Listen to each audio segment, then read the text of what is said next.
अस्सलाम वालेकुम learners, welcome to another video tutorial. और आज हम बात करेंगे ग्लूकोनियोजेनेसिस के बारे में। सबसे पहले हम देखेंगे कि what is gluconeogenesis, where it is occur, and उसके बाद हम देखेंगे व्हाई इट इज अकर, और उसके बाद हम डिस्कस करेंगे कि अगर सिस्टम के अंदर एनर्जी ना हो तो किस तरह से ये सिस्टम प्रोसीड करता है, और जब सिस्टम के अंदर एनर्जी मौजूद हो और ब्लड में ग्लूकोज का लेवल कम हो तो फिर ये किस तरह से सिस्टम ऑपरेट करता है। तो सबसे पहले देखिए व्हाट इज ग्लूकोनियोजेनेसिस। जैसे नाम जाहिर कर रहा है कि ये यहाँ पे देखिए gluco stand for glucose, neo mean newly और modern, and genesis mean formation. Basically it's a formation of glucose. और अगर हम लिटिल बिट इसमें थोड़ा ऐड करें कंप्रीहेंसिव डेफिनेशन बनाने के लिए तो हम ये कह सकते हैं it's formation of glucose from non carbohydrate source.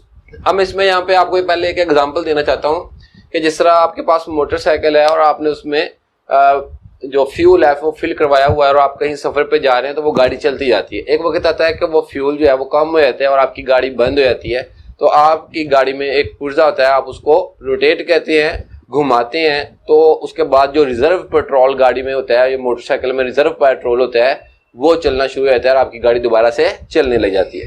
हमारे सिस्टम में भी समहाउ ऐसा ही है कि जब हम फ्यूल ले रहे हैं या हम खाना खा रहे हैं उससे एनर्जी एक्सट्रैक्ट की जाती है और वो एनर्जी जो है हमारे तमाम सिस्टम्स को ऑपरेट करती है। लेकिन जब हमारे सिस्टम की एनर्जी जो है कम हो जाती है, यानी जब हम खाना नहीं खा रहे होते, जब हम फास्टिंग कंडीशन में होते हैं, तो हमारे अंदर हमारी बॉडी सेल्स में there are different type of the reservoirs. वहाँ पे डिफरेंट चीज़ें हैं जो कि फ्यूल जो है वो रिजर्व है, जैसे फॉर एग्जांपल लाइपिड की फॉर्म में, कार्बोहाइड्रेट की फॉर्म में, एंड इवन प्रोटीन्स की फॉर्म में, जो कि एनर्जी में एनर्जी एक्सट्रैक्शन में या एनर्जी शील्डिंग प्रोसेस में कंट्रीब्यूट करता है, या फिर वो ग्लूकोनियोजेनेसिस में पार्टिसिपेट करता है या कंट्रीब्यूट करता है। सेकंड ये कि अगर सम टाइम हमारे ब्लड के अंदर ग्लूकोज का लेवल कम होता है। जब ब्लड के अंदर ग्लूकोज का लेवल कम होता है तो ये एक बहुत ही पैथोफिजियोलॉजिकल कंडीशन से वास्ता पड़ सकता है, जिसकी वजह से ग्लूकोज को दोबारा से रिप्लेनिश किया जाता है, ब्लड के अंदर दोबारा ग्लूकोज का लेवल जो है वो रीस्टोर किया जाता है। उसके ऊपर भी बात करेंगे, लेकिन सबसे पहले देखते हैं what is gluconeogenesis. Gluconeogenesis simply is the formation of glucose from the non carbohydrate source. इससे पहले हमने ग्लाइकोजन से ग्लूकोज का बनना पड़ा है। लेट्स सपोज कि यहाँ पे हमारे पास ग्लाइकोजन है और ये जो एक सर्कल है ये एक ग्लूकोज मॉलिक्यूल को रिप्रेजेंट कर रहा है। तो ये हमारे पास लेट्स सपोज कि ये ग्लाइकोजन है। तो यहाँ पे हमने डिस्कस किया था कि एक एंजाइम है जिसको ग्लाइकोजन फास्फोरिलेज कहते हैं, और ग्लाइकोजन फास्फोरिलेज जो है टर्मिनल जो ग्लूकोज होता है उसकी फास्फोरिलेशन करता है। खासतौर पे जो एनोमेरिक कार्बन है या फर्स्ट कार्बन है ग्लूकोज का, वहाँ वो उसकी फास्फोरिलेशन करता है और यहाँ से इसको क्लीव कर देता है इनटू ग्लूकोज 1 फास्फेट की फॉर्म में, ये इनको रिलीज कहता है। और ग्लूकोज 1 फास्फेट देन यहाँ पे म्यूटेज एंजाइम की हेल्प से ग्लूकोज 6 फास्फेट में चले जाते हैं और ग्लूकोज 6 फास्फेट से फिर वो ग्लाइकोलाइसिस में एंटर हो जाता है। तो ये जो ग्लाइकोजन से ग्लूकोज का बनना है इसको हम ग्लूकोनियोजेनेसिस नहीं कहते, बल्कि ग्लूकोनियोजेनेसिस का मतलब लिटरली ये है किसी non carbohydrate source, let's suppose triglyceride से ग्लूकोज का बनना, या फिर मोस्ट इंपोर्टेंट जो टॉपिक हम डिस्कस करेंगे वो है लैक्टेट या लैक्टिक एसिड से ग्लूकोज का बनना, या अमीनो एसिड से ग्लूकोज का बनना। तो ये जो चीजें हैं यानी ट्राइग्लिसराइड, लैक्टिक एसिड या अमीनो एसिड्स वगैरह, इनसे जब ग्लूकोज बनता है तो उसको ग्लूकोनियोजेनेसिस कहते हैं। अब हम देखते हैं वेयर इट इज अकर।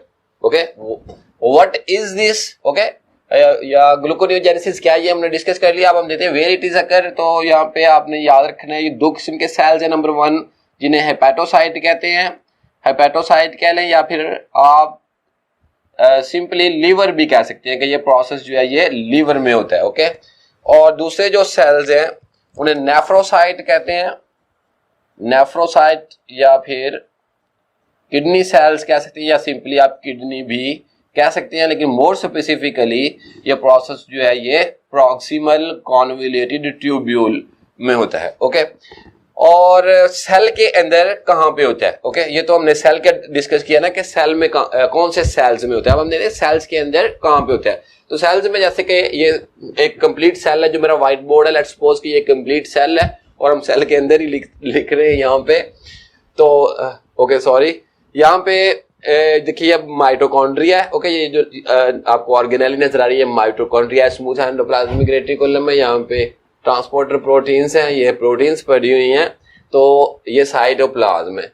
तो बेसिकली जो ग्लूकोनियोजेनेसिस का प्रोसेस सेल के अंदर है वो साइटोप्लाज्म एंड माइटोकॉन्ड्रिया में होता है। जबकि हमने जब ग्लाइकोलाइसिस की बात की थी हमने कहा था ये सिर्फ साइटोसोल में होता है, ये नहीं साइटोप्लाज्म में। इसी तरह एनर्जी यील्डिंग प्रोसेस ग्लाइकोलाइसिस में कंप्लीट नहीं होता, इसको हम दोबारा से थोड़ा इंट्रोडक्शन इसका लेंगे, इसको डिस्कस करेंगे कि किस तरह से ग्लाइकोलाइसिस के बाद ये पायरुवेट मॉलिक्यूल माइटोकॉन्ड्रिया में एंटर होते हैं। ओके, तो यहाँ पे आइए, यहाँ पे हम कह रहे हैं ग्लूकोनियोजेनेसिस जो है ये सेल के अंदर कहाँ पे होता है? नंबर 1 साइटोसोल में, पार्शियली साइटोसोल में और पार्शियली माइटोकॉन्ड्रिया में ग्लूकोनियोजेनेसिस का प्रोसेस होता है। ओके, अब हम देखते हैं व्हाई इट इज अकर, क्यों होता है। बेसिकली जब हमारे ब्लड का ग्लूकोज लेवल कम होता है तब ये प्रोसेस होता है। ओके, और ब्लड ग्लूकोज लेवल जब कम हो उसे क्या कहते हैं? हाइपोग्लाइसीमिया। और उस पर्सन को जिस पर्सन के अंदर ब्लड ग्लूकोज लेवल कम होगा उसे कहेंगे कि दिस पर्सन इज हाइपोग्लाइसेमिक। तो हाइपोग्लाइसेमिक पर्सन जो है, या जब ब्लड ग्लूकोज का लेवल कम होता है, बेसिकली ये सारा जो प्रोसेस ग्लूकोनियोजेनेसिस का है ये ब्रेन प्रोटेक्शन के लिए है या फॉर दी ब्रेन है, क्योंकि ब्रेन को नॉन स्टॉप एनर्जी सबस्ट्रेट चाहिए। ओके, एनर्जी रिच सबस्ट्रेट चाहिए, या हम कह सकते हैं एनर्जी फ्यूल चाहिए। ओके, फ्यूल जो उसको रिक्वायरमेंट है ब्रेन की वो कंटिन्यूअस है, उसे लगातार फ्यूल चाहिए ताकि लगातार उसको एनर्जी मिलती रहे और वो लगातार जो है हमारे तमाम बॉडी सिस्टम को जो कि डायरेक्टली ब्रेन के कंट्रोल में है वो उनको आसान तरीके से निभा सके। लेकिन अगर ब्रेन को की एनर्जी इंटरप्ट होती है, अगर फ्यूल ब्रेन को नहीं मिलता, तो आप सोच सकते हैं कि किस तरह की वर्स्ट किस्म की पैथोफिजियोलॉजिकल कंडीशन से हमें वास्ता पड़ सकता है, क्योंकि ब्रेन ने कंट्रोल करना है तमाम बॉडी पार्ट्स को। ओके, तो लिहाजा जो ब्रेन है, यहाँ पे मैं एक और इन्फॉर्मेशन आपको दूं कि ब्रेन जो है सिर्फ एक ही सोर्स ऑफ एनर्जी को, प्राइमरीली एक ही सोर्स ऑफ एनर्जी यूज करता है और वो क्या है? ग्लूकोज। जबकि जो दूसरे बॉडी सेल्स हैं वो ग्लूकोज के अलावा दूसरे एनर्जी रिच सबस्ट्रेट से भी एनर्जी एक्सट्रैक्ट कर सकते हैं या करने की सलाहियत रखते हैं। लेकिन ब्रेन जो है ये बहुत ही मूडी किस्म का बहुत ही लाडला सा ऑर्गन है हमारी बॉडी में, और ये सिर्फ फ्रेश ग्लूकोज पे चलता है। सेकेंडरीली हाउएवर यहाँ पे कीटोन बॉडी से भी ब्रेन जो है एनर्जी यील्ड कर सकता है। ओके, कीटोन बॉडी से, लेकिन प्राइमरी तौर पे ब्रेन को क्या चाहिए? ग्लूकोज। और चूंकि ब्रेन को लगातार ग्लूकोज की सप्लाई चाहिए, लिहाजा लगातार ग्लूकोज सप्लाई करने के लिए हमारे ब्लड का ग्लूकोज लेवल जो है वो एक खास मिकदार में मौजूद होना, ब्लड के अंदर ग्लूकोज का एक खास मिकदार में हर वक्त मौजूद होना बहुत ज़्यादा ज़रूरी है। और वो खास मिकदार जो है वो तकरीबन 4 to 10 मिलीमोल पर लीटर ग्लूकोज जो है ब्लड के अंदर नॉर्मली होना चाहिए। और अगर 4 मिलीमोल से कम ग्लूकोज ब्लड के अंदर मौजूद है तो हम इसे क्या कहते हैं? हाइपोग्लाइसीमिया,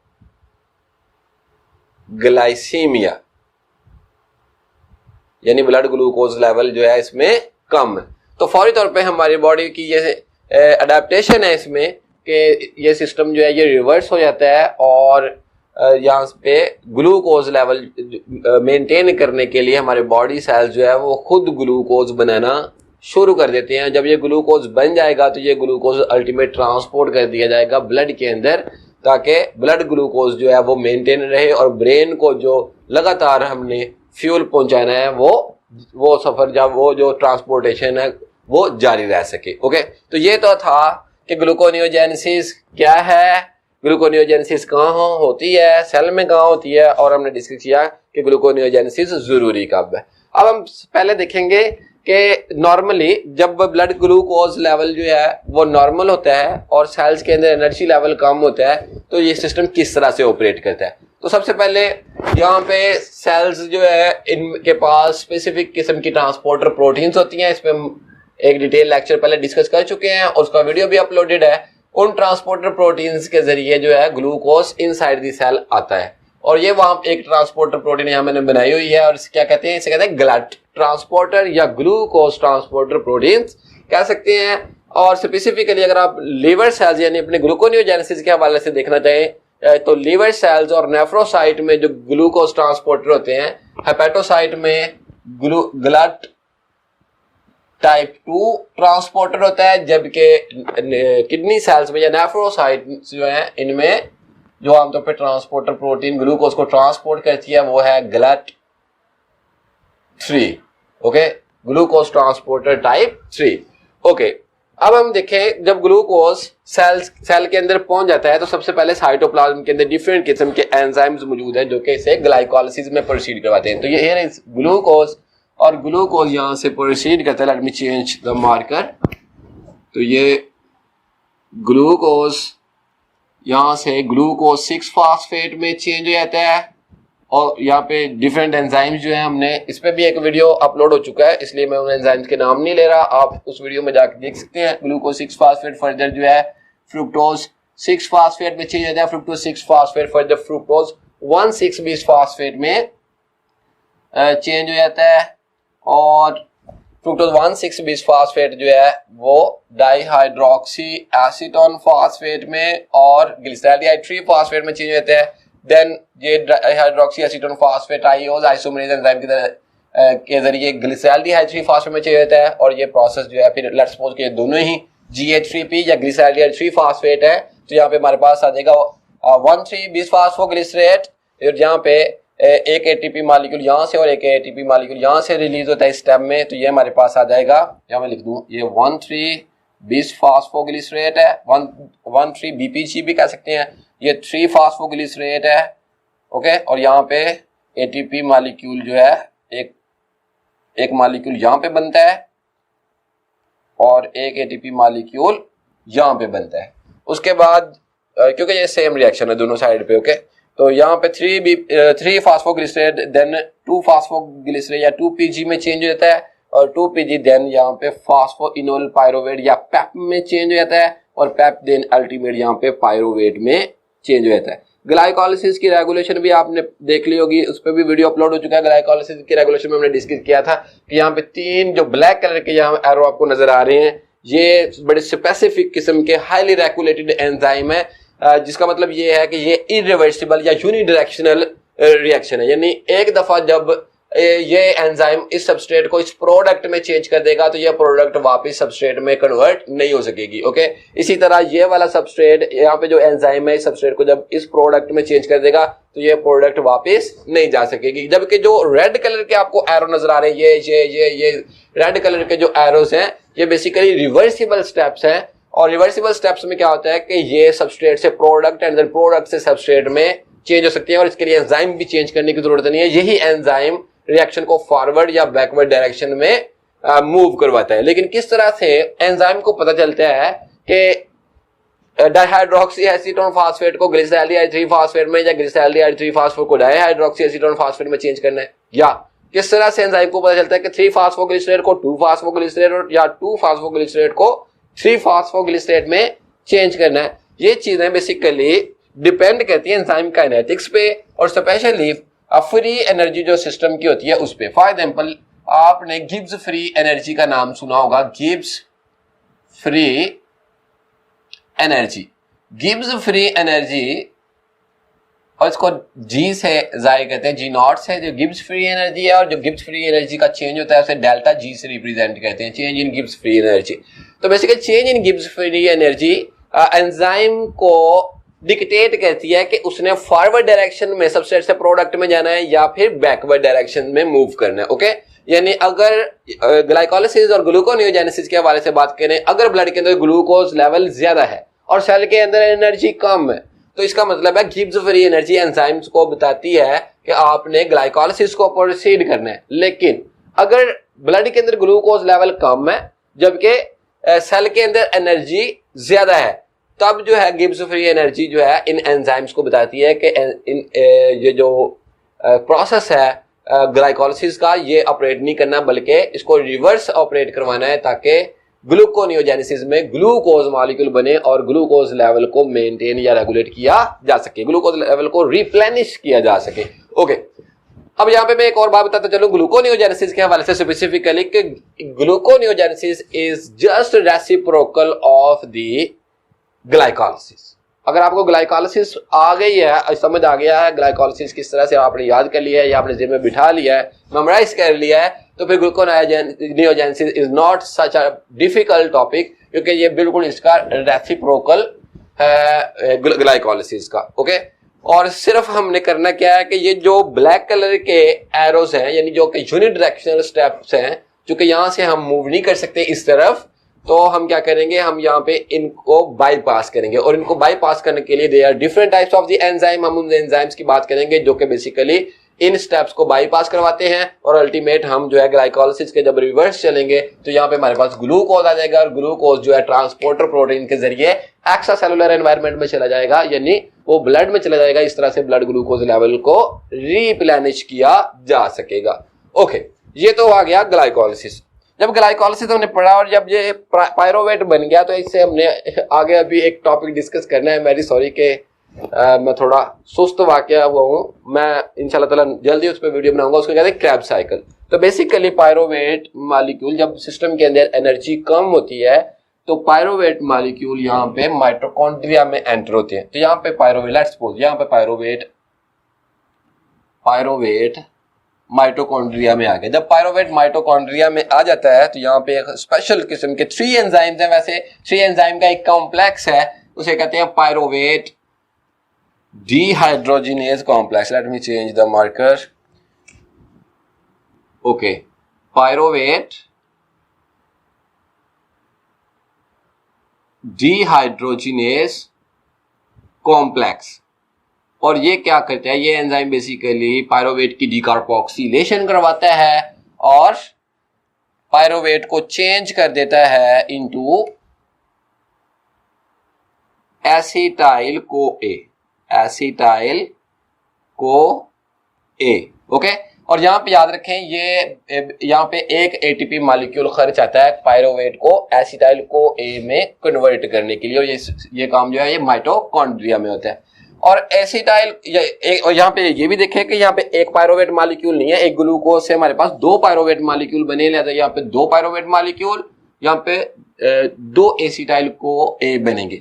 और यहाँ पे अंदर एक रिसीवर क्रैब साइकिल का इंटरमीडिएट मौजूद है जिसे ऑक्सैलो एसीटेट कहते हैं, और इसको मैं रेड कलर में लिखता हूँ।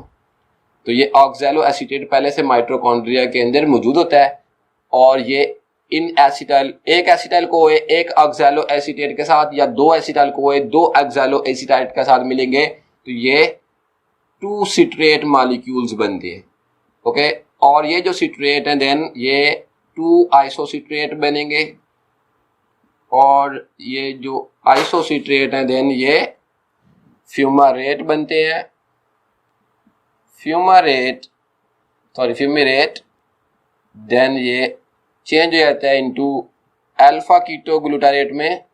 यहाँ पे डिफरेंट एंजाइम है जो इन रिएक्शंस को प्रोसीड करते हैं, और ये क्रैब साइकिल के एंजाइम और ये क्रैब साइकिल के इंटरमीडिएट है जो मैं लिख रहा हूँ। तो जब हम क्रैब साइकिल पढ़ेंगे फिर मैं डिटेल से आपको बता दूंगा। ओके, तो ये अल्फा कीटो ग्लूटारेट यहाँ पे बनेगा फ्यूमेरेट के बाद, और अल्फा कीटो ग्लूटारेट यहाँ पे चेंज हो जाता है सक्सिनेट में, और सक्सिनेट जो है फर्दर ये चेंज होता है मिलेट में, और स्पेसिफिकली एल मिलेट में। ओके, इसकी लीवो फॉर्म है मिलेट की, तो एल मिलेट में चेंज होता है, और एल मिलेट जो है ये ऑक्सैलो एसीटेट में चेंज हो जाता है, और ऑक्सैलो एसीटेट दोबारा थे नए एसिटाइल को जो पायरोवेट से बनेंगे उनको पकड़ेगा, और ये साइकिल चलता रहता है। इस साइकिल को कहते हैं क्रैब साइकिल। और इस साइकिल के चलने से क्या होता है कि सिस्टम के अंदर चूंकि एनर्जी कम है तो बेसिकली ये NADH रिडक्टिव फोर्स या FADH वगैरह ये प्रोड्यूस करता है, और ये जो NADH और FADH है अल्टीमेट इलेक्ट्रॉन ट्रांसपोर्ट में जाएंगे और इलेक्ट्रॉन ट्रांसपोर्ट में उनमें से एनर्जी या एटीपी मॉलिक्यूल जो है वो एक्सट्रैक्ट कर लिए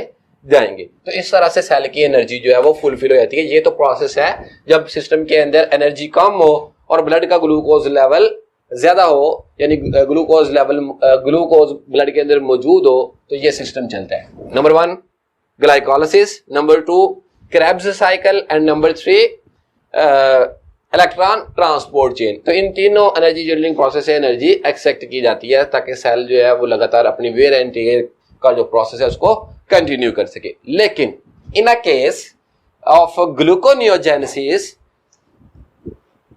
एक सेकंड, यहाँ पे मैं एक चीज आपको और बता दूं कि जब ऑक्सीजन मौजूद, क्योंकि हम बार बार डिस्कस करते हैं कि ये जो प्रोसेस है ये एरोबिक प्रोसेस है, यानी पायरोवेट मॉलिक्यूल तब माइटोकॉन्ड्रिया में जाएंगे अगर ऑक्सीजन मौजूद है और नंबर 2 सेल के अंदर माइटोकॉन्ड्रिया मौजूद है। There are such type of cells जिनके अंदर माइटोकॉन्ड्रिया नहीं आता, जैसे ब्लड प्रोकैरियोट्स उनमें माइटोकॉन्ड्रिया मौजूद नहीं है, तो वहां तो क्रेब्स साइकिल नहीं होगा। एक चीज और हमारे रेड ब्लड सेल्स जो कि बेसिकली यूकैरियोटिक सेल्स हैं, हमारे रेड ब्लड सेल की ज्यादातर जो ऑर्गेनेलिस हैं, जब रेड ब्लड सेल मैच्योर होते हैं तो उनमें से निकल जाती हैं।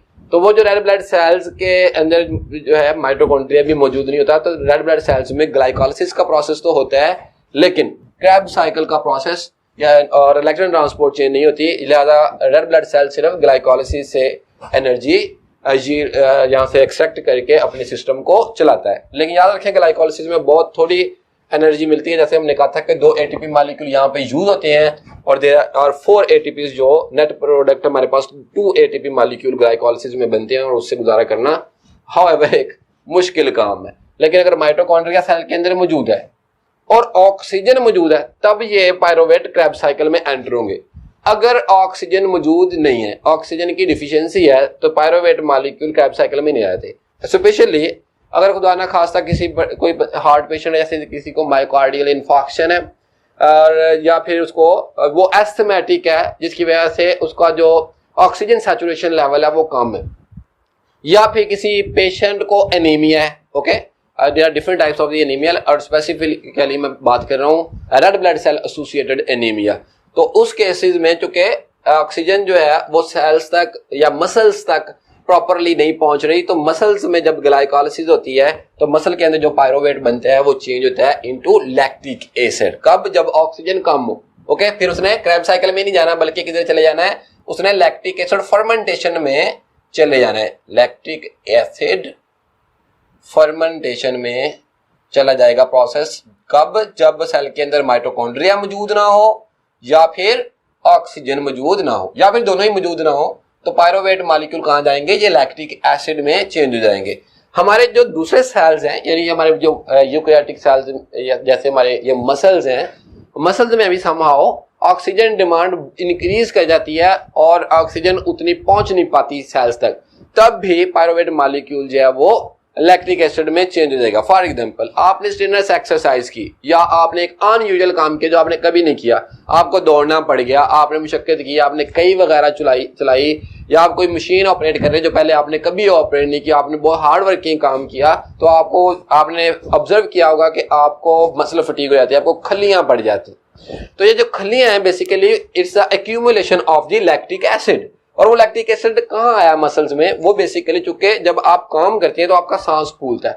सांस क्यों फूलता है? क्योंकि ऑक्सीजन डिमांड इंक्रीज हुई है। ऑक्सीजन डिमांड इंक्रीज हुई है, लेकिन हाउएवर सांस तेजी से लेने से भी सम टाइम ऑक्सीजन डिमांड जो है वो फुलफिल नहीं होती, जिसकी वजह से पायरोवेट मॉलिक्यूल ज्यादा एनर्जी एक्सट्रैक्ट करने के लिए ऑक्सीजन की गैर मौजूदगी में क्रेब्स साइकिल में जाने की बजाय किधर चले जाते हैं? लैक्टिक एसिड फर्मेंटेशन में। और लैक्टिक एसिड फर्मेंटेशन में क्यों जाते हैं? क्योंकि जब पायरोवेट मॉलिक्यूल सिर्फ एक रिएक्शन, यहाँ पे इतने सारे रिएक्शन हुए हैं और ग्लाइकोलिसिस में सिर्फ हमारे पास 2 एटीपी नेट प्रोडक्ट आए हैं और यहाँ पे सिर्फ एक रिएक्शन पायरोवेट से होगा और ये पायरोवेट चेंज हो जाएगा इनटू लैक्टेट या लैक्टिक एसिड। ओके, और यहाँ पे 2 एटीपी मॉलिक्यूल में मिलेंगे, यानी एक पायरोवेट से एक एटीपी मॉलिक्यूल बनेगा और 2 पायरोवेट से हमारे पास 2 एटीपी मॉलिक्यूल यहाँ पे मिल जाएंगे। ओके, तो इसलिए सिस्टम पायरोवेट से लैक्टिक एसिड फर्मेंटेशन में चला जाता है कि क्रेब्स साइकिल में तो जा नहीं रहा, कम से कम यहाँ से तो 2 एटीपी मिले और उससे मसल्स जो है वो एनर्जी एक्सट्रैक्ट कर ले। ओके, अब जब ये लैक्टिक एसिड हमारी बॉडी में बन जाता है, लैक्टिक एसिड हमारी बॉडी में यूजुअली बनता रहता है, ओके। और अगर किसी बंदे में ज्यादा बन रहा है, जैसे मैंने कहा अगर कोई पेशेंट एस्थमेटिक है या एनीमिक है, या फिर अगर किसी को मायोकार्डियल इन्फेक्शन है, उसमें जो लैक्टिक एसिड फर्मेंटेशन है वो बहुत ज्यादा होती है। तो there are increase in lactate, और वो सारा लैक्टेट कहाँ जाता है, जो यहाँ पे एक्यूमुलेट होता है मसल्स वगैरह में, वो बेसिकली अल्टीमेट ट्रांसपोर्ट होता है इनटू द ब्लड। जब ब्लड के अंदर एसिड जाता है तो एसिड की पीएच होती है कम, और हमारी जो फिजियोलॉजिकल पीएच जो कि मोर और लेस न्यूट्रल या बेसिसिटी के करीब है, यहाँ से बेसिसिटी का चार्ट शुरू होता है, यानी 7.234 तकरीबन इतनी फिजियोलॉजिकल पीएच है। तो ये लैक्टिक एसिड क्या करता है, ये ब्लड पीएच को कम कर देता है, यानी एसिडिक कर देता है। जब ब्लड पीएच कम होती है या एसिडिक होती है, इसको क्या कहते हैं, इसे एसिडोसिस कहते हैं। और ये बहुत ही खतरनाक चीज है, क्योंकि ये सारे के सारे एंजाइम किनेटिक्स और सारी की सारी फिजियोलॉजी को डिस्टर्ब कर देती है, और इवन एसिडोसिस से डेथ भी हो सकती है।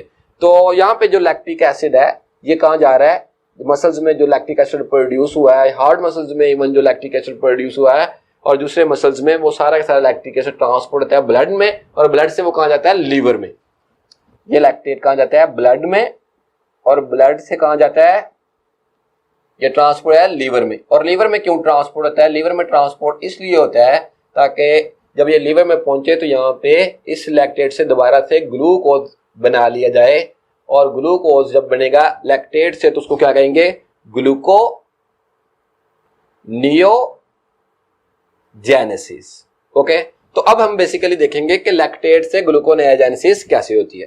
तो जैसे हमने बात की कि ये बिल्कुल ग्लाइकोलाइसिस का रिवर्स प्रोसेस है, यानी जैसे हमने पायरोवेट से अभी लैक्टिक एसिड में आए हैं, इसी तरह हम लैक्टिक एसिड से पायरोवेट में जाएंगे एंड सो ऑन, रिवर्स चले जाएंगे तो हमारे पास ग्लूकोज मॉलिक्यूल जो है अल्टीमेट बन जाएगा, ओके। और एंजाइम भी ज्यादातर ग्लाइकोलाइसिस वाले ही हैं, सिवाय ये जो यूनिडायरेक्शनल एंजाइम जो ब्लैक हेडेड एरो आपको नजर आ रहे हैं, यहाँ पे डिफरेंट एंजाइम हम डिस्कस करेंगे। तो सबसे पहले हमारे पास क्या है, यहाँ पे लैक्टिक एसिड, और लैक्टिक एसिड से हम क्या बनाने जा रहे हैं, पायरोवेट, ओके। क्योंकि हम सिस्टम को रिवर्स करेंगे और ग्लूकोज मॉलिक्यूल बनाना चाह रहे हैं, और ये है ग्लूकोनियोजेनेसिस कहलाता है। तो यहाँ पे मैं बना रहा हूँ, सबसे पहले लैक्टिक एसिड का मैं फार्मूला लिख दूं, ओके। तो ये 3 कार्बन का एसिड है, ओके, और यहाँ पे HOH, यहाँ पे CH3, और यहाँ पे एसिड ग्रुप लगा हुआ है, ओके।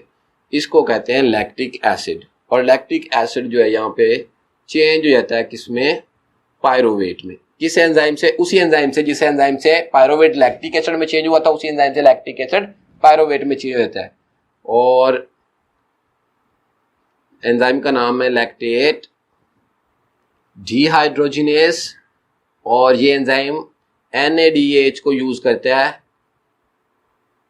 जब इसने पायरोवेट से लैक्टिक एसिड बनाना होता है। लेकिन जब अब लैक्टिक एसिड से हम पायरोवेट बनाएंगे तो ये NAD यानी निकोटिनामाइड एडेनिन डाइन्यूक्लियोटाइड यूज करेगा, और क्या प्रोड्यूस करेगा, ये NAD रिड्यूस होके निकोटिनामाइड एडेनिन डाइन्यूक्लियोटाइड हाइड्राइड बन जाता है। और यहाँ पे अब मैं बना देता हूँ पायरोवेट मॉलिक्यूल। तो पायरोवेट मॉलिक्यूल के भी 3 कार्बन है, ये 3 कार्बन यहाँ पे मैंने बना दिए, यहाँ पे मिथाइल ग्रुप आ गया, ओके। ये जो H और ये जो H है, ये बेसिकली दोनों H ये निकोटिनामाइड एडेनिन डाइन्यूक्लियोटाइड के साथ जा चुके हैं, ओके। तो यहाँ पे NADH प्लस H पॉजिटिव, ऐसे टेक्निकली इसको लिखते हैं। तो यहाँ पे बेसिकली 2 इलेक्ट्रॉन है। ग्लाइकोलाइसिस की वीडियो में मैंने बताया था कि इसको हाइड्राइड क्या होता है और क्यों कहते हैं, ओके। अब हम देखते हैं कि ये जो 2H है, जब ये रिमूव होंगे तो जब यहाँ से 2 चीजें निकलेंगी, एक इलेक्ट्रॉन यहाँ पे मौजूद है, जब ये हाइड्रोजन यहाँ से रिमूव हो जाएगा, और यहाँ पे ये हाइड्रोजन यहाँ पे रिमूव हो गया, ये भी हाइड्रोजन यहाँ पे, जब यहाँ से 2 चीजें निकलती है तो यहाँ पे एक बॉन्ड डेवलप हो जाएगा, क्योंकि यहाँ पे ऑक्सीजन के पास एक इलेक्ट्रॉन है और यहाँ पे कार्बन के पास एक इलेक्ट्रॉन, 2 इलेक्ट्रॉन एक बॉन्ड बना देंगे। तो अब मैं इन दोनों हाइड्रोजन को रिमूव करके यहाँ पे लिख रहा हूँ,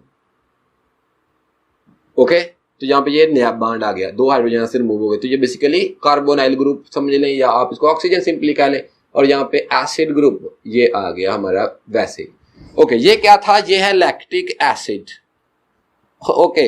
कुछ स्टूडेंट लैक्टिक एसिड और लैक्टेट में कंफ्यूज रहते हैं कि क्यों 2 तरह के नाम लिखे हुए हैं, तो इसमें परेशानी की बात नहीं है। बेसिकली लैक्टिक एसिड तब हम कहते हैं जब किसी भी एसिड के पास प्रोटॉन मौजूद हो तो हम उसको एसिड कहते हैं। और चूंकि फिजियोलॉजिकल पीएच जो है कि बेसिक पीएच है उसमें प्रोटॉन, कोई भी एसिड अपना प्रोटॉन खो देता है, जिसकी वजह से उसे लैक्टिक एसिड नहीं बल्कि क्या कहते हैं, उसे एसिड नहीं बल्कि उसे एट सफिक्स के तौर पे उसके नाम के साथ लिख देते हैं। जैसे ये लैक्टिक एसिड है, लेकिन अगर हम फिजियोलॉजिकल पीएच में बात कर रहे हैं तो हम इस एच को यहाँ पे रिमूव कर देंगे, ये प्रोटॉन यहाँ से चला गया, यहाँ पे नेगेटिव चार्ज दे देंगे, तो अब हम इसको क्या कह सकते हैं, ये लैक्टेट है। तो इसमें इतना फर्क नहीं है, आप लैक्टिक एसिड लिख लें या लैक्टेट कह लें, बात एक ही है। ओके। इसी तरह ये जो स्ट्रक्चर है ये पायरोविक एसिड है, लेकिन अगर ये एच आप रिमूव कर दें और यहाँ पे चार्ज शो कर दें तो फिर ये पायरोवेट है। ये क्या है, पायरोवेट। तो आप पायरोवेट भी कह सकते हैं, पायरोविक एसिड भी कह सकते हैं, एक ही बात है।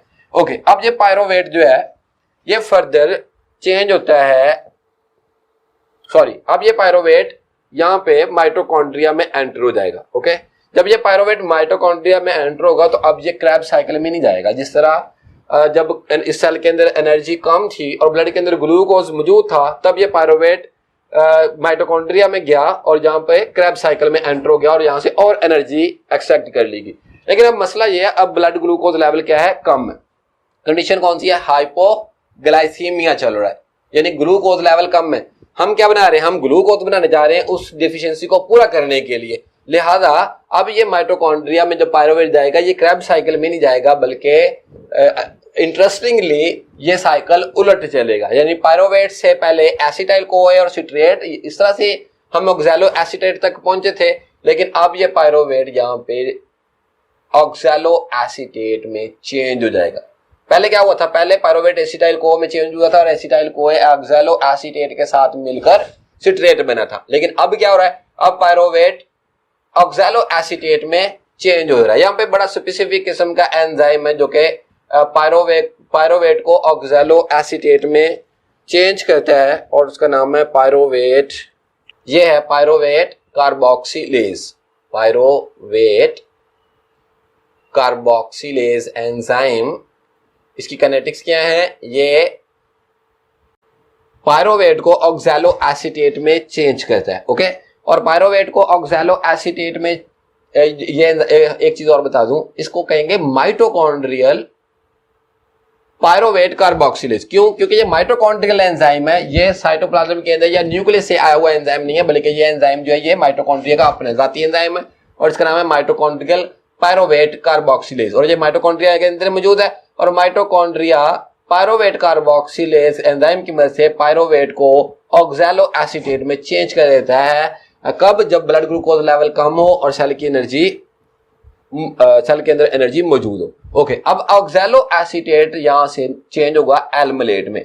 क्रेब साइकिल में क्या होता है, एल्मलेट से ऑक्सैलो एसीटेट बनता है, लेकिन ग्लूकोनियोजेनेसिस में ऑक्सैलो एसीटेट से क्या बन रहा है, एल्मलेट। ओके, तो यहाँ पे एक और एंजाइम मौजूद है जो कि माइटोकॉन्ड्रिया का स्पेशल एंजाइम है, उसका नाम भी मैं यहाँ बाहर ही लिख देता हूँ, अंदर जगह कम है। चलिए यहाँ पे छोटा सा बना देता हूँ ब्लैक कलर में। यहाँ पे एंजाइम है माइटोकॉन्ड्रियल मिलेट डिहाइड्रोजिनेज। ओके, दोबारा से इसको मैं अलग से भी लिख दूंगा, आप इसको देख लें कि पायरोवेट यहाँ से लैक्टिक एसिड से पायरोवेट या पायरोविक एसिड बनना है, पायरोविक एसिड माइटोकॉन्ड्रिया में गया है और क्रेब साइकिल में जाने की बजाय ये साइकिल उलट चला है, ऑक्सैलो एसीटेट में चेंज हो गया। ओके, तो ऑक्सैलो एसीटेट में कैसे चेंज हुआ है, माइटोकॉन्ड्रियल पायरोवेट कार्बोक्सिलेज एंजाइम के जरिए, और ऑक्सैलो एसीटेट देन चेंज हुआ है एल्मलेट में, और एल्मलेट चेंज किस एंजाइम से एल्मलेट बना है, माइटोकॉन्ड्रियल मिलेट डिहाइड्रोजिनेज एंजाइम से। ओके, अब जब ये एल्मलेट हमारे पास आ गया तो एल्मलेट यहाँ माइटोकॉन्ड्रियल मेम्ब्रेन से बाहर आ जाएगा। ओके, तो ये मेरे पास आ गया एल्मलेट।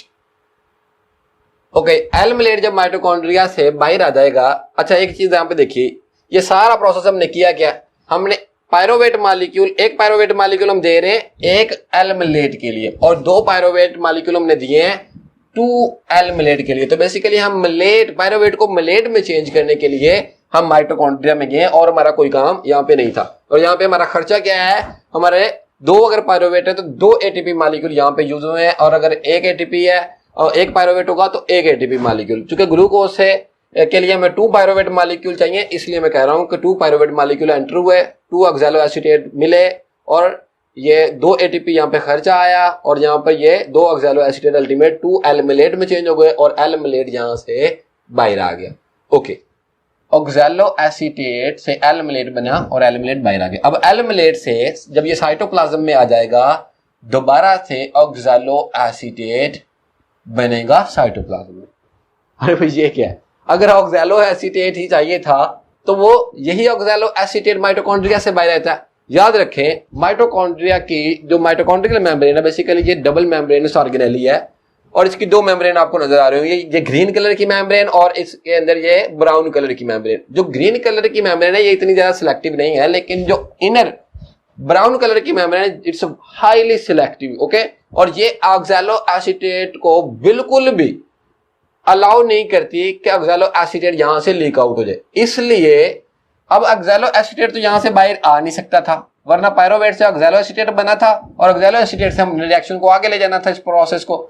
लेकिन अब हमें क्या करना पड़ा या इस सिस्टम को क्या करना पड़ा बेसिकली कि पायरोवेट से ऑक्सैलो एसीटेट बना और ऑक्सैलो एसीटेट से एल्मिलेट बना और एल्मिलेट जब साइटोप्लाज्म में आया ये दोबारा से ऑक्सैलो एसीटेट में चेंज हुआ, क्योंकि ऑक्सैलो एसीटेट तो बाहर आ नहीं सकता था, एल्मिलेट बाहर आ सकता था, इसलिए हम एल्मिलेट को यहां से बाहर ले आए। ओके, या सिस्टम इसको बाहर ले आया। अब यहाँ पे फिर वही एंजाइम है, यानी ये वाला एंजाइम, ये जो कि रिवर्सिबल रिएक्शन है, तो यहाँ पे अब ये माइटोकॉन्ड्रियल मिलेट नहीं है बल्कि ये एंजाइम है साइटोप्लाज्मिक मिलेट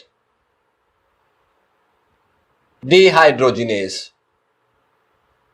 ओके, यहां पे कौन सा था, माइटोकॉन्ड्रिया मिलेट डिहाइड्रोजिनेज जो ऑक्सैलो एसीटेट को एल्मिलेट में चेंज करता है और यही मिलेट डिहाइड्रोजिनेज यहां भी है, लेकिन ये साइटोप्लाज्मिक मिलेट डिहाइड्रोजिनेज जो कि न्यूक्लियस से बना हुआ एंजाइम है और ये चेंज करता है एल्मिलेट को ऑक्सैलो एसीटेट में और ऑक्सैलो एसीटेट फर्दर चेंज हो जाता है किसमें। अब मैं यहीं से ले आता हूं, थोड़ा बड़ा सर्कल लगना है। ये ऑक्सैलो एसीटेट आ रहा है, अभी भी आ रहा है और ये यहाँ पे आके फास्फोइनोल पायरोवेट में कन्वर्ट होता है। ऑक्सैलो एसीटेट फास्फोइनोल पायरोवेट में कन्वर्ट होता है। अब देखें ये सारा काम यानी लैक्टिक एसिड से पायरोवेट से ऑक्सैलो एसीटेट से एल्मिलेट से दोबारा से बाहर आकर ऑक्सैलो एसीटेट और ऑक्सैलो एसीटेट से फास्फोइनोल पायरोवेट। ये हमने किया क्या है, हमने सिर्फ इस ब्लैक हेडेड एरो को या इस पायरोवेट काइनेज एंजाइम जो कि ग्लाइकोलिसिस का एंजाइम है उसको बाईपास किया है और हमने लैक्टिक एसिड को फास्फोइनोल पायरोवेट में चेंज किया है। एक दफा जब हमारे पास यहाँ पे जो एंजाइम है ऑक्सैलो एसीटेट से फास्फोइनोल पायरोवेट, उसका भी मैं नाम बताता चलूं। ये बहुत स्पेशल एंजाइम है और आपने भूलना नहीं है, ठीक है। इसका नाम भी आसान है, प्रोडक्ट से इसका नाम है phosphoenol pyruvate carboxy kinase. Okay, या आप इसको याद रख सकते हैं पेप्सी के। ओके, और pep for phosphoenolpyruvate, C for carboxy, क्योंकि यहाँ पे कार्बोक्सिलेशन खास तौर पे डी कार्बोक्सिलेशन होनी है क्योंकि ये 4 कार्बन का कंपाउंड है जबकि फास्फोइनोल पायरोवेट 3 कार्बन कंपाउंड है। इसका मैं स्ट्रक्चर बनाता हूं फिर आपको समझ आएगी। और सेकंड इसने काइनेज यानी ये फास्फो रिलेशन करता है, ये फास्फो रिलेशन करता है।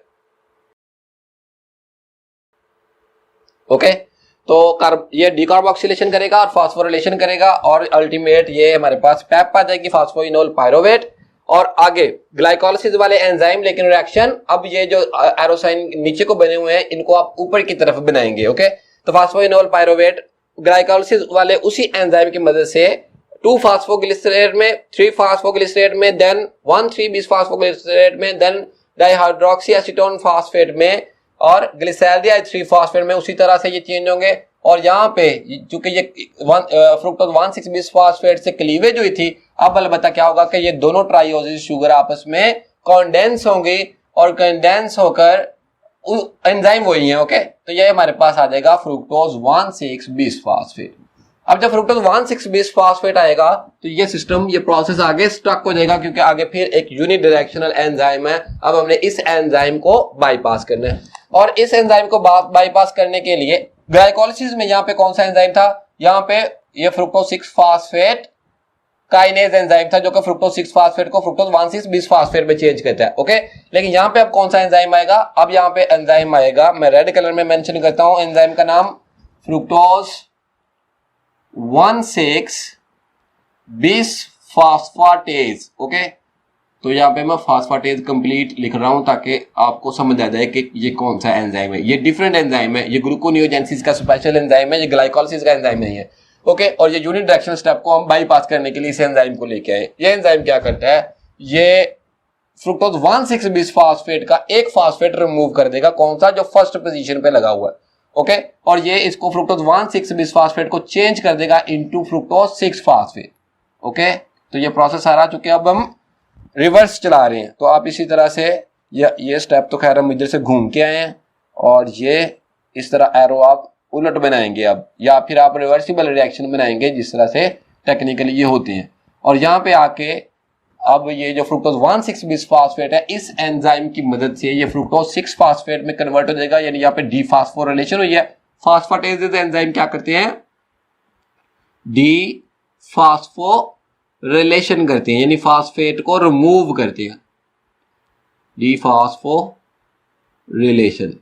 ओके ओके, डी फास्फोरिलेशन के बाद फ्रुक्टोज 6 फास्फेट कहां चला जाएगा? ये रिवर्सिबल यहाँ पे एंजाइम है, ये ग्लूकोज 6 फास्फेट में चला जाएगा, और ग्लूकोज 6 फास्फेट यहां से ट्रांसपोर्टर प्रोटीन से अभी भी गुजर नहीं सकता, इस क्योंकि फास्फेट ग्रुप लगा हुआ है जो कि बेसिकली पोलर ग्रुप है, और ये ग्लूकोज को अलाउ नहीं करती, ये सेल मेम्ब्रेन जो है वो ग्लूकोज 6 फास्फेट को अलाउ नहीं करती कि ये सेल से बाहर जाए।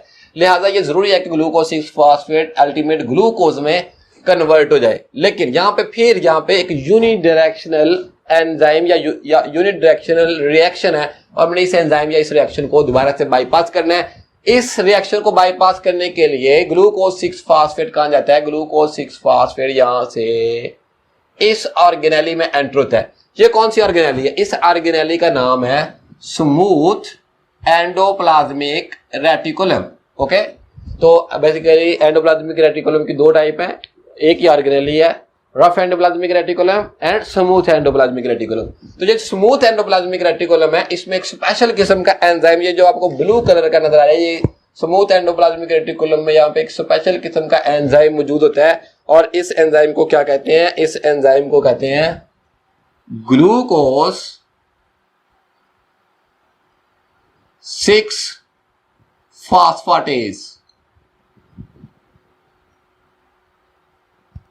ग्लूकोज 6 फास्फाटेज। तो ये ग्लूकोज 6 फास्फाटेज एंजाइम ग्लूकोज 6 फास्फेट को अल्टीमेट चेंज कर देता है ग्लूकोज में। तो ये G6P इस एंजाइम की बदौलत चेंज हो गया किसमें? ग्लूकोज में, और अब ये ग्लूकोज जो है molecule okay here we go, तो यहां से ये ग्लूकोज जो है अपने transporter protein, glucose transporter protein के जरिए एक्स्ट्रा सेलुलर एनवायरनमेंट में यानी ब्लड में ट्रांसपोर्ट हो जाएगा, जिससे ब्लड का जो ग्लूकोज लेवल है उसको रेगुलेट हो जाएगा, या ग्लूकोज लेवल रिप्लेनिश कर लिया जाएगा, या ब्लड के अंदर ग्लूकोज की क्वांटिटी जो है वो जो होनी चाहिए उसको मीट कर लिया जाएगा। तो ये सारा जो प्रोसेस है इसको हम क्या कहते हैं? ग्लूकोनियोजेनेसिस। अब ये जो स्टेप्स है और जो स्ट्रक्चर मैंने नहीं अभी बनाया वो मैं आपको बता दूं, आपने वो किस तरह से स्ट्रक्चर ड्रा करना है, ये मैं मिटा देता हूं।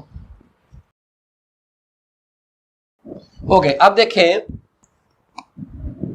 सबसे पहले लैक्टिक एसिड था हमारे पास, लैक्टेट, और लैक्टेट चेंज हुआ किसमें? पायरोवेट में। पायरोवेट कहां गया? पायरोवेट गया माइटोकॉन्ड्रिया में। तो यहां मैं बना देता हूं माइटोकॉन्ड्रिया। तो पायरोवेट चला गया माइटोकॉन्ड्रिया में। माइटोकॉन्ड्रिया चेंज, उसमें जाकर पायरोवेट चेंज हुआ किसमें? ऑक्सैलो एसीटेट में। ऑक्सैलो एसीटेट चेंज हुआ किसमें? एल्मेलेट में। एल्मेलेट चेंज हुआ किसमें? एल्मेलेट चेंज हुआ फर्दर, एल्मेलेट यहां से माइटोकॉन्ड्रिया से बाहर आ गया, और यहां पे आके दोबारा से मैं लिख रहा हूं एल्मेलेट, अब ये बाहर आ गया है, और यहाँ पे साइटोप्लाज्म माइटोकॉन्ड्रियल डिहाइड्रोजनेज एंजाइम की मदद से ये चेंज हुआ किसमें? ऑक्सैलो एसीटेट में। और यहाँ पे पेप्सी के एंजाइम की मदद से ऑक्सैलो एसीटेट से ये चेंज हुआ पेप में, फास्फोइनोल पायरोवेट में, और सारा प्रोसेस आगे ग्लाइकोलाइसिस वाला चलेगा। और उसके बाद, या मैं लिख भी देता हूं चलें, ये फास्फोइनोल पायरोवेट से 2 फास्फोग्लिसरेट बना, देन 3 फास्फोग्लिसरेट, देन 1,3 बिस फास्फोग्लिसरेट, और उसके बाद यहाँ पे डाइहाइड्रोक्सी एसीटोन फास्फेट और या ट्राइओसाइमरेज की वजह से ग्लिसरॉल्डिहाइड 3 फास्फेट बनेगा, ओके, Ga3P, और उसके बाद फ्रुक्टोज 1,6 बिसफॉस्फेट बना, और यहाँ पे एंजाइम आया फ्रुक्टोज 1,6 बिसफॉस्फेटेज जो कि ग्लूकोनियोजेनेसिस का स्पेशल एंजाइम है, उसने इसको चेंज किया फ्रुक्टोज 6 फास्फेट में, देन ये चेंज हुआ ग्लूकोज 6 फास्फेट में, और देन ये चेंज हुआ किसमें, ग्लूकोज में, जो कि फिर एक स्पेशल ग्लूकोनियोजेनेसिस का एंजाइम है जो कि एस स्मूथ एंडोप्लाज्मिक रेटिकुलम में, जिसका नाम क्या था, ग्लूकोज 6 फास्फेटेज, और ये हमारे पास आ गया ग्लूकोज। तो ये सारा प्रोसेस जो है इसको ग्लूकोनियोजेनेसिस कह सकते हैं आप, और ये हमने अभी तैयार किया है ग्लूकोज किससे, लैक्टिक एसिड से। अब हम इसकी बायो एनर्जेटिक्स भी देख लेते हैं। बायो एनर्जेटिक्स में हमें चाहिए ग्लूकोनियोजेनेसिस, जब हम लैक्टिक एसिड से बना रहे हैं तो हमें क्या चीजें चाहिए, बायो एनर्जेटिक्स में हमें 2 पायरोवेट मॉलिक्यूल चाहिए, 2 पायरोविक एसिड, ओके। जब ग्लाइकोलाइसिस का प्रोसेस हुआ था तो 4 एटीपी बने थे, ओके, और 2 एटीपी मॉलिक्यूल यूज हुए थे। अब क्या हुआ है, अब यहाँ पे 2 एटीपी तो यहाँ पे हमारे यूज हो गए, 2 पायरोवेट मॉलिक्यूल जब हमने एंटर किए वहां पे, ओके, और ये 2 पायरोवेट मॉलिक्यूल जो एंटर हुए, और 2 एटीपी मॉलिक्यूल के अलावा 2 एटीपी मॉलिक्यूल इस स्टेप से, जहां पे 1,3 बिस फास्फोग्लिसरेट से 3 फास्फोग्लिसरेट में जो बनते हैं, अब यहाँ पे यूज होंगे। तो यहाँ पे हमारे पास टोटल 4 एटीपी मॉलिक्यूल यूज हुए। इसके अलावा 2 जीटीपी मॉलिक्यूल यूज होते हैं। वो कहाँ यूज होते हैं, वो होते हैं ये जो स्टेप है जिसको हम कह रहे हैं, जो कि फास्फोइनोल पायरोवेट में आया है, ओके, ऑक्सैलो एसीटेट से फास्फोइनोल पायरोवेट। यहाँ पे एक एंजाइम जो भी हमने डिस्कस किया, फास्फोइनोल पायरोवेट कार्बोक्सीकाइनेज या पेप्सी के, ये जो एंजाइम है, ये एक, यानी ये 2 ऑक्सैलो एसीटेट 2 चेंज होंगे तो फिर 2 जीटीपी मॉलिक्यूल यहाँ पे यूज होंगे, और 2 जीडीपी मॉलिक्यूल बनेंगे, ओके, और साथ 2 इनऑर्गेनिक फास्फेट बनेंगे। और ये 2 इनऑर्गेनिक फास्फेट हैं, ये बेसिकली पायरोवेट की या ऑक्सैलो एसीटेट की फास्फोरिलेशन करेंगे, और इसकी डीकार्बोक्सिलेशन होगी, जिससे ये फास्फोइनोल पायरोवेट बनेगा, ओके। और ये 2 जीटीपी मॉलिक्यूल यहाँ पे हमारे पेप्सी के एंजाइम यूज करता है। तो ये हमारे 2 जीटीपी मॉलिक्यूल यहाँ पे यूज हुए। और क्या और हमारा यूज है, हमारे पास यहाँ पे डिहाइड्रोजनेज एंजाइम है, तो यहाँ पे हमारे 2 NADH भी यूज हुए, ओके। तो ये आ गया हमारा ग्लूकोनियोजेनेसिस का बायो एनर्जेटिक्स। अब हम देखेंगे स्ट्रक्चर्स, और स्ट्रक्चर्स के बाद देखेंगे कि कौन से हार्मोन और किस तरह से इसकी रेगुलेशन होती है। बल्कि हम ये भी देखेंगे कि ट्राइग्लिसराइड से किस तरह से ग्लूकोनियोजेनेसिस में जाते हैं, ठीक है। ओके, ग्लाइकोलाइसिस के तो स्ट्रक्चर आपको आते होंगे। अब हम डिस्कस कर लेते हैं ग्लूकोनियोजेनेसिस में जो नए मॉलिक्यूल हमने पढ़ेंगे उनके स्ट्रक्चर्स क्या हैं। तो सबसे पहले मैं यहाँ पे दोबारा से लैक्टिक एसिड का स्ट्रक्चर बना दूं, ओके। तो क्यों हमने यहीं से स्टार्ट किया था, तो लैक्टिक एसिड जो है ये, let me change the pen, तो ये लैक्टिक एसिड 3 कार्बन का एसिड है, और यहाँ पे मिथाइल ग्रुप है, और यहाँ पे H, और यहाँ पे OH लगा होता है, ठीक है, और यहाँ पे एसिड ग्रुप लगा होता है। ये हमारे पास है लैक्टिक एसिड या लैक्टेट का स्ट्रक्चर, और ये चेंज हो जाता है ग्लूकोनियोजेनेसिस में, किसमें, पायरोवेट में, किस एंजाइम की मदद से, लैक्टेट डिहाइड्रोजिनेज एंजाइम। आप लिख सकते हैं यहाँ पे लैक्टेट डिहाइड्रोजिनेज, जो आप अपने नोट्स बनाए। तो यहाँ पे मैं पायरोवेट का स्ट्रक्चर बनाऊंगा, बेसिकली लैक्टेट डिहाइड्रोजिनेज इसकी डिहाइड्रोजिनेशन करता है, और यहाँ से ये जो 2 हाइड्रोजन है ये NAD के साथ मिलकर NADH में कन्वर्ट हो जाएंगे, ओके, NADH में चेंज हो जाएंगे। और ये हमारे पास जो यहाँ पे कार्बोनाइल ग्रुप डेवलप हो जाएगा, क्योंकि यहाँ से 2 हाइड्रोजन रिमूव हो गए हैं, और ये हमारे पास आ गया स्ट्रक्चर पायरोविक एसिड का या पायरोवेट का। तो यह लैक्टेट का स्ट्रक्चर या लैक्टेट लिख देता हूं, और ये पायरोवेट का स्ट्रक्चर आ गया हमारे पास। और पायरोवेट में H फिर रिमूव कर दें, इसी तरह लैक्टेट में ये H रिमूव करके चार्ज शो कर दें। लैक्टेट पायरोवेट देन चेंज होता है ऑक्सैलो एसीटेट में। कौन से एंजाइम है? ये माइटोकॉन्ड्रियल एंजाइम है और इसका नाम है पायरोवेट कार्बोक्सिलेज। और पायरोवेट कार्बोक्सिलेज करता है क्या? ये बेसिकली इसकी कार्बोक्सिलेशन करता है। तो ये पायरोवेट की जब यहाँ पे कार्बोक्सिलेशन हमने करवानी, तो सबसे पहले तो पायरोवेट लिख लें ताकि आपको समझ आ जाए। ये पायरोवेट का स्ट्रक्चर आ गया हमारे पास। ओके, तो यहाँ पे पायरोवेट कार्बोक्सिलेज एंजाइम है जो कि बेसिकली इसकी कार्बोक्सिलेशन करता है, और कार्बोक्सिलेशन से यानी एडिशन ऑफ CO2। ओके, तो यहाँ पे CO2 इस रिएक्शन में ऐड होनी है। ओके, और यहाँ पे मैं ब्लैक कलर में लगा देता हूँ ताकि आपको पता चले। यहाँ पे मैं COO ऐसे भी लिख सकता हूँ। ओके, और बेटर है कि आप इसको इस तरह ओपन करके लिखें, COO और यहाँ पे चार्ज दे दें। ओके, तो जब ये बॉन्ड बनेगा तो ये CH3 यहाँ पे कन्वर्ट हो जाएगा यहाँ CH2 में। एक हाइड्रोजन बेसिकली रिमूव होगी यहाँ से ना, तो ये CH2 बन जाएगा। या इसको मैं रेड कलर में लिख दूँ, CH2। तो ये जो स्ट्रक्चर हमारे पास आया है ये किसी का? ये ऑक्सैलो एसीटेट का स्ट्रक्चर। और oxaloacetate then mitochondrial malate dehydrogenase enzyme की मदद से ये चेंज हो जाता है किसमें? मैलेट में। तो मैलेट भी बिल्कुल ऑक्सैलो एसीटेट की तरह आप पहले स्ट्रक्चर बना लें। ओके, तो ये मेरे पास आ गया ऑक्सैलो एसीटेट का स्ट्रक्चर, पहले वाला ही। और अब हम इसके अंदर क्या करेंगे? माइटोकॉन्ड्रियल मलेट डिहाइड्रोजिनेज है। तो ये क्या कहता है? ये बेसिकली इस रिएक्शन में हाइड्रोजिनेशन कहता है, लेकिन बैकवर्ड रिएक्शन में इधर ये डिहाइड्रोजिनेशन कहता है। तो अब हम हाइड्रोजन यहाँ पे ऐड करेंगे, एक H इधर ऐड करेंगे, एक H इधर ऐड करेंगे। तो जब 2 H ऐड करेंगे जो दरमियान वाला बॉन्ड है ये टूट जाएगा। ओके, इस तरह से, ताकि वैलेंसी भी सेटिस्फाई हो जाए। तो अब ये एक H यहाँ पे लग गया और एक H यहाँ पे। बाकी स्ट्रक्चर सारा पहले वाला ही है, सिर्फ ये 2H जो है मैंने यूज किया। तो यहाँ पे एक NADH यूज हुआ है, और बल्कि ये 2 ऑक्सैलो एसीटेट थे, तो ग्लूकोनियोजेनेसिस में 2 NADH यहाँ पे यूज होंगे। एक के लिए 1, 2 के लिए 2, और यहाँ पे 2 NAD मॉलिक्यूल बनेंगे। ठीक हो गया। और ये हमारे पास जो स्ट्रक्चर आ गया ये क्या है? ये मिलेट है या मिलिक एसिड कहते हैं अगर H लगा हो इसके साथ। तो ये मिलेट आ गया। मिलेट देन दोबारा से ऑक्सैलो एसीटेट में चेंज हो जाता है, साइटोप्लाज्म में जाके आप दोबारा यही स्ट्रक्चर बना देंगे। और ऑक्सैलो एसीटेट में चेंज होने के बाद ये फास्फोइनोल पायरोवेट में चेंज होता है। फास्फोइनोल पायरोवेट का स्ट्रक्चर भी देख लें। ये हमारे पास पायरोवेट है, तो फास्फोइनोल पायरोवेट कैसे होता है? पहले पायरोवेट बनाए, ये बन गया पायरोवेट। ओके, बल्कि मिलेट से क्या बनता है? Oxalo acetate. तो ये ऑक्सैलो एसीटेट ये वाला स्ट्रक्चर दोबारा आप बना देंगे इधर। और ऑक्सैलो एसीटेट से क्या बनेगा?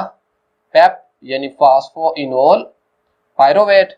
और फास्फोइनोल पायरोवेट यहाँ पे एंजाइम कौन सा है? पेप्सी के, यानी फास्फोइनोल पायरोवेट कार्बोक्सी काइनेस। और ये क्या कहते हैं? फास्फोरिलेशन भी कहता है और डीकार्बोक्सिलेशन भी कहता है। तो जब ये ऑक्सैलो एसीटेट ये है और ये वाला जो कार्बन डाइऑक्साइड इसको रिमूव करेगा, डीकार्बोक्सिलेशन करेगा, तो हमारे पास क्या आ जाएगा? दोबारा से पायरोवेट आ जाएगा। ओके, पायरोवेट से ऑक्सैलो एसीटेट में यही ऐड हुआ था ना।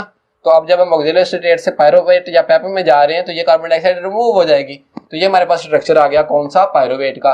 लेकिन हम कह रहे हैं ये फास्फोइनोल पायरोवेट है। तो फास्फोइनोल पायरोवेट कैसे बनता है वो इतना टेक्निकल नहीं है, बस ये देख लें। ये पायरोवेट का स्ट्रक्चर पहले देख लें, दोबारा से मैं बना दिया। जब आपको पायरोवेट का स्ट्रक्चर आता होगा तो आपने क्या करना है? इस ऑक्सीजन के साथ फास्फेट को ऐड करना है यहाँ पे। तो ये मैं फास्फेट ग्रुप लगा रहा हूँ ऐसे। ओके, और यहाँ पे नेगेटिव चार्जेस, ये बॉन्ड क्लीव कर देना है या बॉन्ड ब्रेक हो जाना है। ओके, और यहाँ बॉन्ड ये बन जाएगा और यहाँ ये H रिमूव हो जाना है, तो ये बनेगा CH2 जो इवलेंसी सेटिस्फाई करने के लिए, ये डबल बॉन्ड। तो बेसिकली ये क्या है? इन और ये क्या है ओल। ओके, तो इनोल जो फास्फोइनोल, और फास्फो क्यों कह रहे हैं, फास्फेट ग्रुप की वजह से। और अगर एच लगाओ यहाँ पे तो ये अल्कोहलिक ग्रुप हो जाएगा। ओके, तो नाम उसका अल्कोहलिक ग्रुप से ही है, फास्फो इनोल। ओके, तो ये हो गया फास्फोइनोल। और ये चूंकि पायरोवेट का इसका सब था मेन कंपाउंड पायरोवेट था, इसलिए ये फास्फोइनोल पायरोवेट बन जाएगा। तो ये आप स्ट्रक्चर है, आप जब अगर एग्जाम में ये क्वेश्चन आता है तो आप स्ट्रक्चर के साथ इसको प्रॉपर्ली स्ट्रक्चर ड्रा भी करेंगे, इनकी वजह से सेटिस्फाई भी करेंगे, और साथ साथ एंजाइम्स के नाम भी लिखेंगे और इसके बारे में डिटेल भी मेंशन करेंगे ये किस तरह से होता है। अब हम देखेंगे कि ट्राइग्लिसराइड से ग्लूकोनियोजेनेसिस कैसे होती है।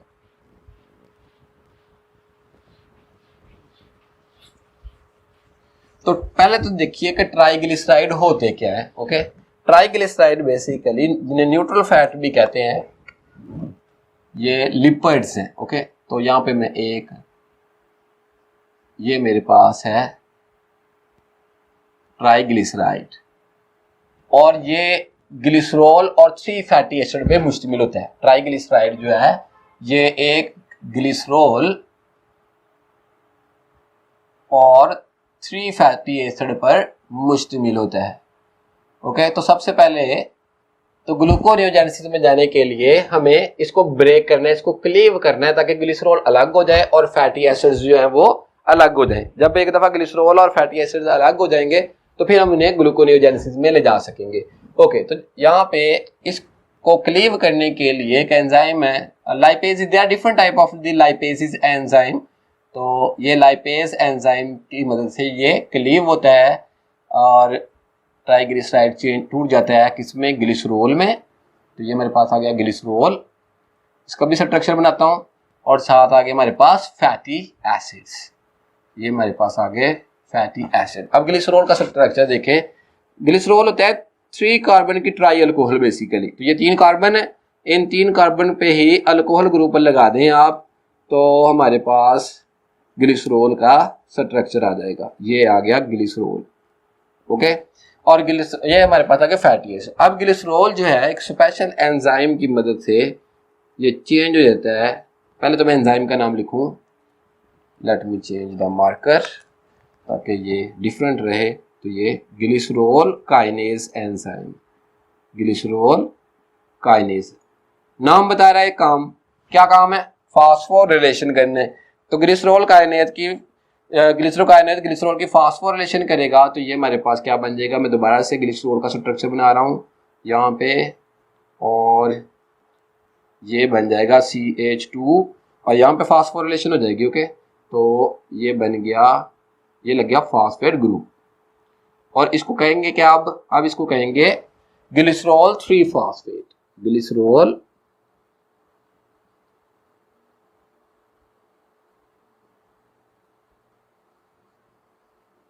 3 phosphate।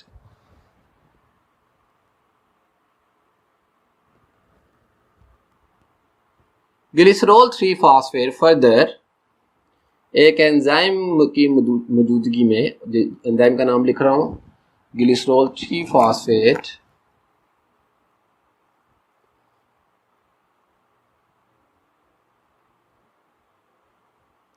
डिहाइड्रोजिनेज। ओके,